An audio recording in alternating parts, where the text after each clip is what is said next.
Alright folks, let's just do a quick 1-year review on these things and see how good they are.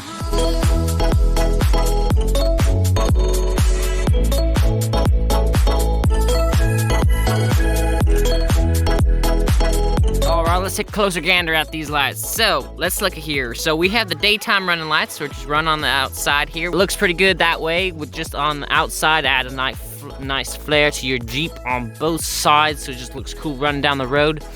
And then when you have it on, you just have your lights on for the nighttime, you're just regular low beams. It'll just be these upper lights. This big one is the high beam itself, the rest are just the low beam, and then it just switches to all of them with the high beam. So that's a pretty cool up way to do it, and it has a nice line when you're driving, so it doesn't blind the other drivers as you're going down the road, because they are really bright for what they are. So like, I'm really happy at how bright these things are.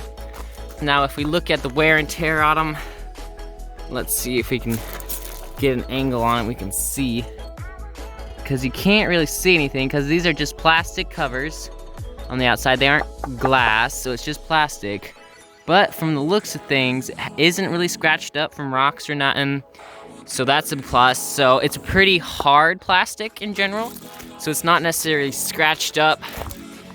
So overall, it looks pretty good, and then when you go to clean it, it just wipes right off. I have a video of them right here, so you can see me putting them on, but overall, they are pretty nice. I definitely recommend these guys, and they will be in the description down below. If you just wanted to see what they look like on the XJ themselves, this is what they look like. They're fairly affordable, fairly strong, durable, very bright. So yeah, I recommend them, guys. And that's pretty much all the review of a 1-year review. That's what they are from start to beginning, and they haven't really changed. So if you want to get them, in the description below. If you want to see them installed, they'll be right there. So thanks for watching. I'll see you later. Whoop.